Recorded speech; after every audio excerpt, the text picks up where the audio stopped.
नमस्कार। आज हम पढ़ेंगे एक नया टॉपिक, वो है टाइट्रेशन। ये जो टाइट्रेशन का बारे में जो पढ़ना है, आपको असेस है। इनऑर्गेनिक फार्मास्यूटिकल केमिस्ट्री में आपको बहुत सारे असेस पढ़ना है। आपको असेस पढ़ने के लिए, तो समझने के लिए आपको कुछ टाइट्रेशन के बारे में पता लगना चाहिए कि टाइट्रेशन क्या होता है, उसके अलग अलग मेथड्स कैसे है टाइट्रेशन करने का। वो मेथड्स को पढ़ने के लिए हम पहले इसके बारे में जानते हैं कि टाइट्रेशन क्या होता है। टाइट्रेशन करने से पहले हमको एक ध्यान रखना है, एक होता है ब्यूरेट जो मेजरिंग फ्लास्क होते हैं, एक है कोनिकल फ्लास्क। तो यूजुअली जो ब्यूरेट में आपको ऐसा सॉल्यूशन लेंगे उसका कॉन्सेंट्रेशन पता हो, that is known concentration. Non concentration, इसको हम स्टैंडर्ड सॉल्यूशन भी बोलते हैं। स्टैंडर्ड सॉल्यूशन ये नॉर्मल सॉल्यूशन भी हो सकता है, मोलार सॉल्यूशन भी हो सकता है। यूजुअली नॉर्मलिटी मोलारिटी यूज करते हैं इसमें, मोलार सॉल्यूशन। तो दैट मीन्स पहले नॉर्मल सॉल्यूशन यूज करते थे, अब उसको रिप्लेस करके मोलार सॉल्यूशन बन गया। तो लेकिन आपको ये बोलने की जरूरत है, आपको बोलेंगे आप standard solution is taken in the burette. जिसका कॉन्सेंट्रेशन अननोन कॉन्सेंट्रेशन है, इसका पता नहीं है, जिसका आपको पता लगाना है, अननोन कॉन्सेंट्रेशन, इसको हम एनालाइट भी बोलते हैं।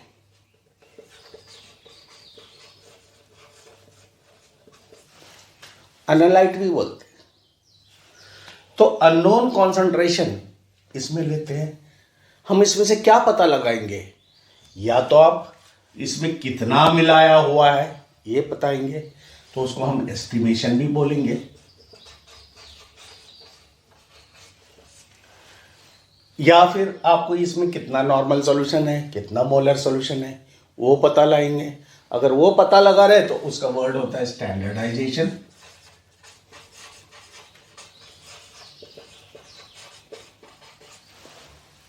या फिर परसेंटेज प्यूरिटी फाइंड आउट करेंगे। परसेंटेज प्यूरिटी फाइंड आउट करने के वर्ड ये असेस। असेस का मतलब to find out the percentage purity of this apple. Conical class में होते हैं। अब टाइट्रेशन क्या होता है आपको मालूम है, बहुत सारे टाइम में आप प्रैक्टिकल में करते रहते हैं।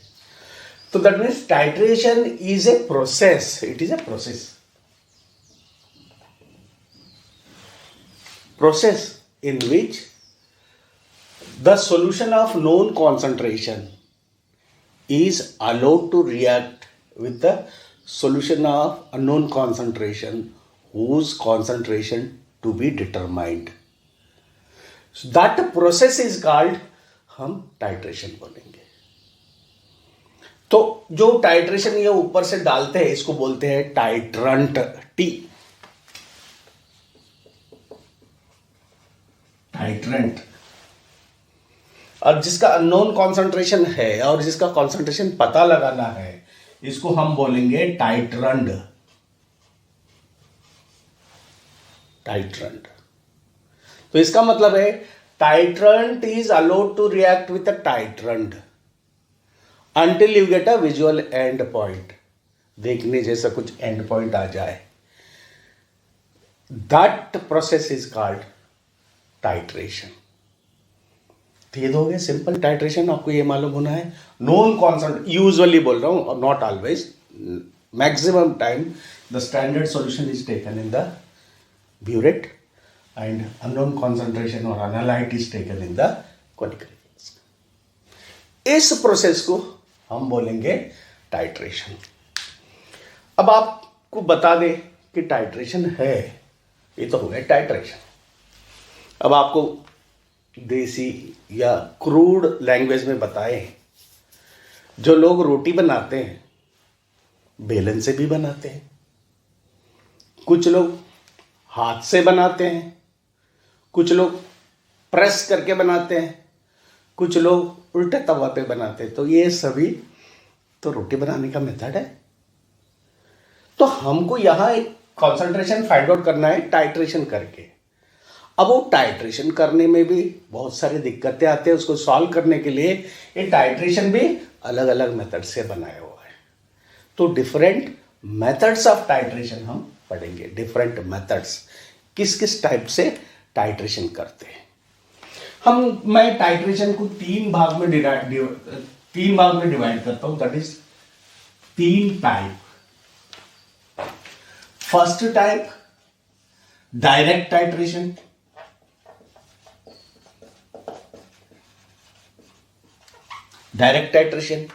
सेकेंड आप 1 बाय 1 डिस्कस करूंगा, बस एक नाम लिख, और second is indirect titration.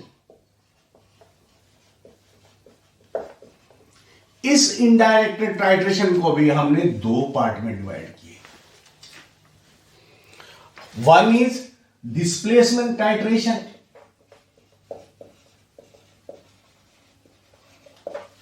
And another is replacement titration. Replacement titration और इसको बोलते हैं substitution titration.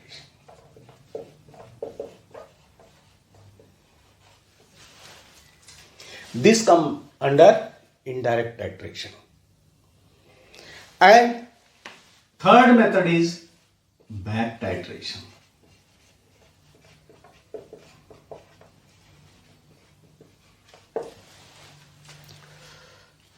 There are in the titration methods 3 type of titration.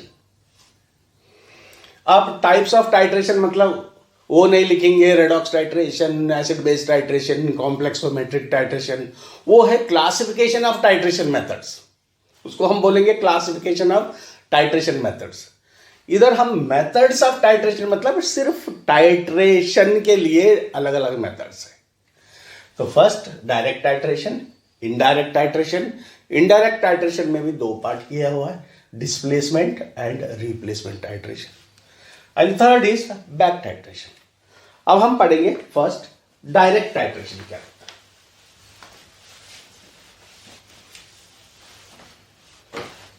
है। अगेन हम ले रहे हैं एक ब्यूरेट, रफ फिगर डाल रहा हूं, एक कोनिकल फ्लास्क।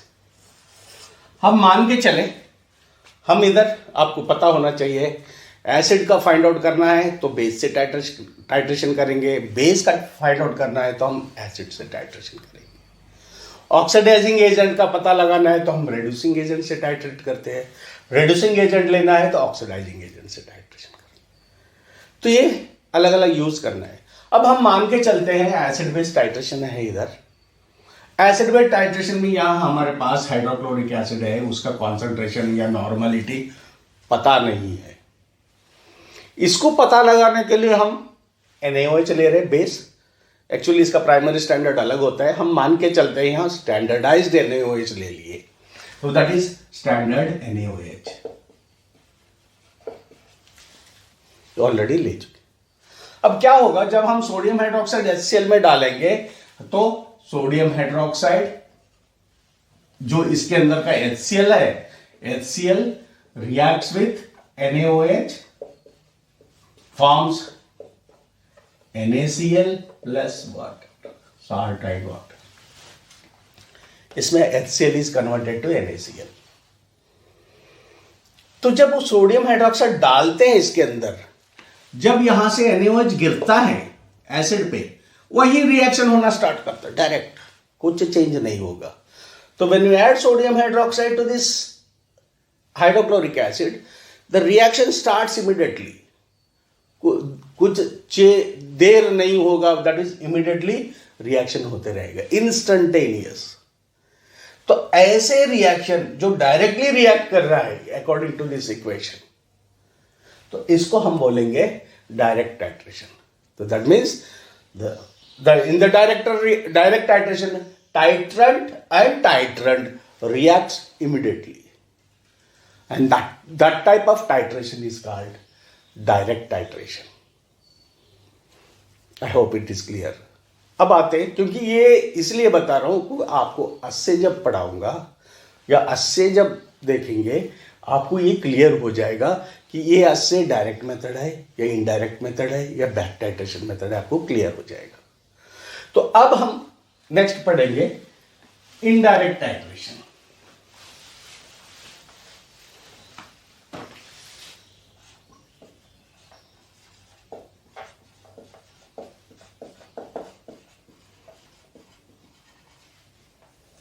इनडायरेक्ट टाइट्रेशन, इसमें मैंने दो बोला था।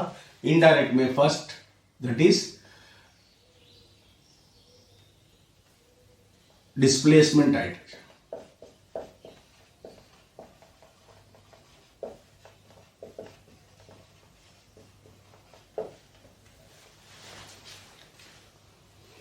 डिस्प्लेसमेंट टाइट्रेशन पढ़ रहे हैं तो आपको मालूम होना, आपको ये मालूम होना था कि डिस्प्लेसमेंट मतलब डिस्प्लेस होना, उसमें से डिस्प्लेस होना है। तो डिस्प्लेस होने के लिए आपको मैं एक रिएक्शन बताऊंगा, वो देख लेना, उससे क्लियर हो जाएगा। जब डिस्प्लेसमेंट टाइट्रेशन के लिए एग्जांपल है ये असेस, एक मेथड है, ये है ब्लीचिंग पाउडर।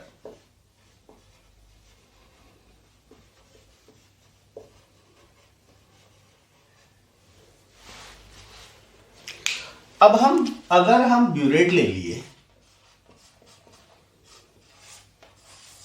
मैं रफ फिगर डाल रहा हूं, ब्यूरेट ले लिए, हमको ब्लीचिंग पाउडर का प्यूरिटी फाइंड आउट करना है। अगर ब्लीचिंग पाउडर का प्रॉपर्टी देखें, इट लिबरेट्स क्लोरीन। अगर आप आईपी देखे हो तो उसमें लिखा हुआ है कि it should not contain not less than 30% chlorine. अब हमको क्लोरीन इसमें कितना है पता लगाना है। उसके लिए हमारे पास एक तो ब्लीचिंग पाउडर है और हमारे पास कोई रिएजेंट है नहीं कि इसको डायरेक्टली टाइट्रेशन कर सके। तो हम क्या करते हैं, ब्लीचिंग पाउडर को एसिटिक एसिड और पोटेशियम आयोडाइड डाल देते हैं। इस सॉल्यूशन में ब्लीचिंग पाउडर लेते हैं और एसिटिक एसिड डालते हैं और उसके अंदर पोटेशियम आयोडाइड भी डालते हैं। तीन चीज टाइट्रेशन करने से पहले। तो क्या होगा, अंदर ही अंदर रिएक्शन होगा, इन सीटू अंदर ही अंदर रिएक्शन होके क्लोरीन लिबरेट होगा इसके अंदर। जितना ब्लीचिंग पाउडर का क्लोरीन है पूरा क्लोरीन बाहर आएगा। बस इस क्लोरीन को भी पता लगाने के लिए हमारे पास कुछ नहीं है, it is a gas again. तो इस क्लोरीन को पता लगाने के लिए क्या करते हैं, हम पोटेशियम आयोडाइड डालें तो क्लोरीन का एक प्रॉपर्टी है, chlorine displaces equivalent amount of iodine. जितना क्लोरीन है उतना आयोडीन बाहर निकलेगा। मतलब जो भी क्लोरीन इसके अंदर लिबरेट होगा उतना आयोडीन बाहर निकलेगा। तो आयोडीन के लिए तो है, तो लिबरेटेड जो आयोडीन है that is titrated with sodium thiosulphate, Na2S2O3, sodium thiosulphate. तो इसमें लेंगे हम स्टैंडर्ड सोडियम थायोसल्फेट Na2S2O3। तो हमको अब क्या पता लगेगा, इससे आयोडीन पता लगेगा। आयोडीन पता लग गया, इसका मतलब जितना आयोडीन है, कहां से आया ये आयोडीन, जितना क्लोरीन से आया, आयोडीन से हमको क्लोरीन पता चल जाए। क्लोरीन कहां से आएगा, ब्लीचिंग पाउडर से, तो इनडायरेक्टली हमको ब्लीचिंग पाउडर पता चल जाएगा। So this is called displacement titration. Displace मतलब इक्विवेलेंट अमाउंट डिस्प्लेस करना, that is called displacement titration. तो दिस इज ए एग्जांपल। तो here chlorine displaces equivalent amount of iodine from potassium iodide, that is determined by titration with sodium thiazolate। क्योंकि iodine के लिए हमारे पास best solution है sodium thiosulphate, वो standard solution से उसका पता लगाते हैं। ऐसे ही डिस्प्लेसमेंट टाइट्रेशन के लिए बोरेट का टाइट्रेशन है, borates that is sodium borate का कर रहे हैं, it displaces equivalent amount of boric acid. ऐसे हम देखें सोडियम कार्बोनेट का टाइट्रेशन करें तो sodium carbonate displaces equivalent amount of sodium bicarbonate, bicarbonate आएगा उसमें। तो these are all terms under displacement titration. Clear होगा। डिस्प्लेसमेंट में the compound is not directly titrated, it displaces equivalent amount of other reagent and that reagent is titrated with the another titrant, that is called displacement titration. Next method is replacement or substitution titration. Replacement और substitution titration में फिर मैंने एक burette ले लिया, उसके अंदर conical flask ले लिया। तो ये रिप्लेसमेंट और substitution titration maximum it is used, particularly used in complexometric titration में ज़्यादा यूज होता है। कॉम्प्लेक्सोमेट्रिक टाइट्रेशन जब पढ़ेंगे तो उसके अंदर आपको ये ज़्यादा वर्ड यूज आ जाएगा, रिप्लेसमेंट और सब्स्टिट्यूशन टाइट्रेशन। तो हम एसिड बेस के बारे में जब असेस है, हम उसके बारे में असेस में इस एसिड बेस में कहाँ आता है। तो अगर हम एस्टिमेट कर रहे हैं या फिर अस्से कर रहे हैं अमोनियम क्लोराइड का, अगर देखें अमोनियम क्लोराइड का अस्से अगर 1966 ले ले तो वो ओलार्ड्स मेथड है, मॉडिफाइड ओलार्ड्स मेथड। लेकिन अब जो नया आईपी आ रहा है 85 के बाद, तो वो है दिस रिप्लेसमेंट मेथड। तो एसिड बेस टाइट्रेशन नहीं है। हम क्या करेंगे, हम फर्स्ट सॉल्यूशन लेते हैं ammonium chloride in the conical flask. तो अमोनियम क्लोराइड वाटर में डिसॉल्व कर लिए, इसके अंदर हम फॉर्माल्डिहाइड डालते हैं, क्योंकि अमोनियम क्लोराइड एक वोलेटाइल है, उसका कॉन्सेंट्रेशन कांस्टेंट नहीं रहता, चेंज होते रहता ड्यूरिंग द प्रोसेस। तो इसको उड़ने नहीं देना है, वोलेटाइल है, उड़ने नहीं देना है। तो हम क्या करेंगे, इस सॉल्यूशन को पहले ही फॉर्माल्डिहाइड सॉल्यूशन डाल देते हैं कोनिकल फ्लास्क में। मतलब you are taking ammonium chloride and you are adding excess of formaldehyde. When formaldehyde is added, जितना अमोनियम क्लोराइड है उतना HCl बनेगा, सब्स्टिट्यूट हो जाएगा, अमोनियम क्लोराइड की जगह HCl बन जाएगा। तो आपको मालूम होना चाहिए कि HCl अगर जितना भी आया हो तो इसका मतलब HCl कहां से आ रहा है, वो अमोनियम क्लोराइड से आ रहा है।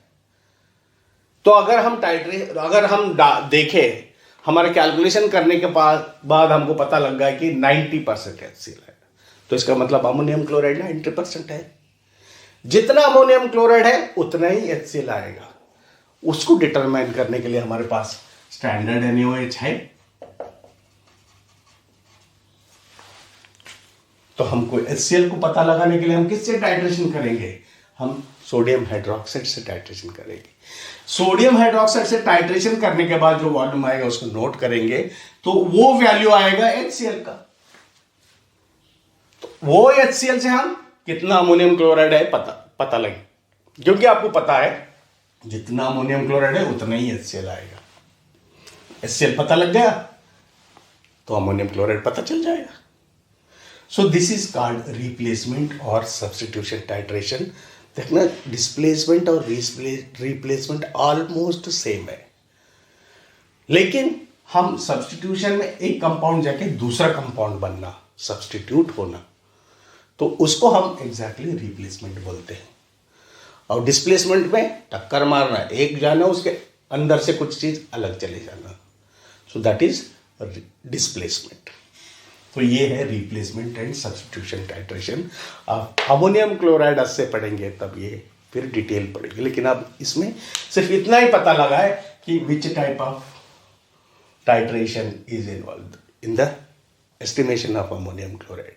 इट इज अ रिप्लेसमेंट, और इसको और एक नाम बोलेंगे सब, क्योंकि अमोनियम क्लोराइड की जगह रिप्लेस कर दिया HCl, या फिर अमोनियम क्लोराइड की जगह सब्स्टिट्यूट हो गया HCl, तो this is called substitution reaction और सब्स्टिट्यूशन टाइट्रेशन। ये ज़्यादातर कॉम्प्लेक्सोमेट्रिक में यूज करते हैं। बहुत से लोग कंफ्यूजन में होते हैं, कभी कभी बैक टाइट्रेशन को ही इनडायरेक्ट टाइट्रेशन बोलते हैं, ठीक है, और बैक टाइट्रेशन को ही सब्स्टिट्यूशन भी बोल देते, तो ये सभी अलग है।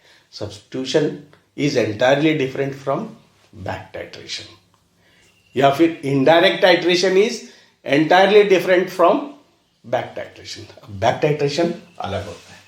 अब हम पढ़ेंगे बैक टाइट्रेशन।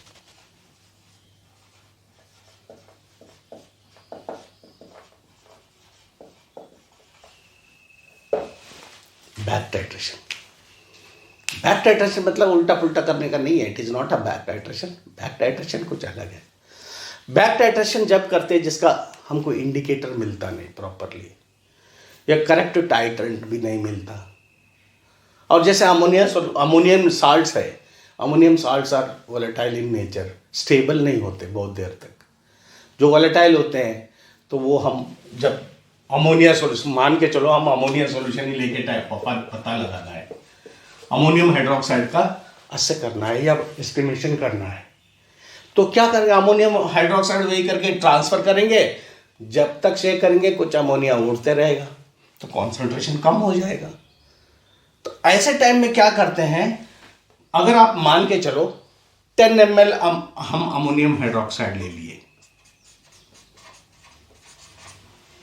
अगर इसको टाइट्रेशन कर रहे हैं हम HCl के साथ, स्टैंडर्ड HCl के साथ, स्टैंडर्ड HCl के साथ कर रहे हैं, दोनों का नॉर्मेलिटी एग्जैक्ट है, मान के चलना है। अब दोनों का नॉर्मेलिटी एग्जैक्ट है तो अगर हम 10 ml लिए तो HCl भी 10 ml, ब्यूरेट रीडिंग 10 ml आना चाहिए, लेकिन 10 ml नहीं आएगा, कम आएगा। क्यों? कुछ अमोनिया उड़ गया होगा, कॉन्सेंट्रेशन कम हो गया होगा। तो ऐसे कंडीशन में करेक्ट रिजल्ट नहीं आता है। तो तब क्या करना पड़ेगा, इसको उड़ने ही नहीं देना है। तो हम क्या करेंगे, अब इसमें हम एक्सेस ज्यादा HCl डायरेक्ट डाल देंगे, इसमें डायरेक्ट डाल देंगे, हमको अंदाजे से पता चल जाएगा इसमें अराउंड 10 हो सकता है, तो हम 25 ml डाल देंगे स्टैंडर्ड HCl डायरेक्टली डाल दिए। तो आपको पता है अगर 10 ml है तो वहां बचेगा कितना, अनरिएक्टेड HCl कितना बचेगा, 10 ml तो रिएक्शन कर चुका है HCl के साथ।